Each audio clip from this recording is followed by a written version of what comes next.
आपलं स्वागत आहे विजन MPSC 30 या यूट्यूब चॅनलवरती. आज आपण पाहणार आहेत जत जिल्हा सांगली येथे उपप्रादेशिक परिवहन कार्यालय स्थापन करण्याबाबत महाराष्ट्र शासन गृहपरिवहन विभाग शासन निर्णय क्रमांक MVD 0125 प्रकरण 06 परिपत्र 4 माधवकामा मार्ग हुतात्मा राजगुरू चौक मंत्रालय मुंबई तारीख 9 मे 2025 संदर्भ 1 गृह विभाग शासन निर्णय क्रमांक MVD 0815 प्रकरण 233 परिचरण 4 दिनांक 18/6/2018 प्रस्तावना जत जिल्हा सांगली येथे वाहन नोंदणी संख्या एकूण लोकसंख्यांचा विचार करता स्वतंत्र उपप्रादेशिक परिवहन कार्यालय स्थापन करण्याबाबतचा प्रस्ताव शासनाच्या विचाराधीन होता.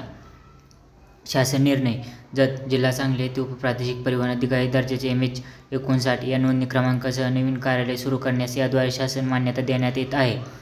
याबाबत शासनाच्या प्रचलित धोरणानुसार नवनिर्मित उपप्रादेशिक परिवहन कार्यालय जत जिल्हा सांगली या कार्यालयासाठी आवश्यक पदे निर्माण करण्यात येतील.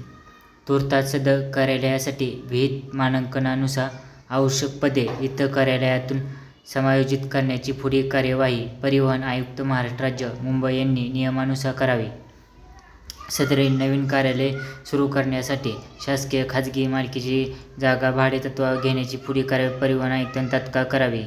सदर नवनिर्मित कार्यालयासाठी एक इंटरसेप्टर वाहनास मंजुरी देण्यात येत आहे. सदर वाहन घेण्यापूर्वी वाहन आढावा समितीची मान्यता घेण्यात यावी. सदर कार्यालयासाठी येणारा अंदाजित आवर्ती खर्च व अनावर्ती खर्चाची तरतूद आगामी अधिवेशनात पुरवणी मागणीद्वारे करून देण्यात येईल. याबाबतचा प्रस्ताव परिवहन आयुक्तांनी शासनास सादर करावा. तोपर्यंत सदर खर्च उपलब्ध कार्यालयीन खर्चातून भागवण्यात यावा.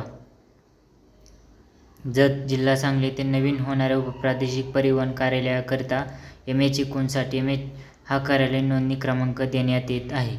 जर मित्रांनो तुम्हाला दिलेली माहिती आवडत असेल तर नक्कीच सबस्क्राईब आणि लाईक करायला विसरू नका.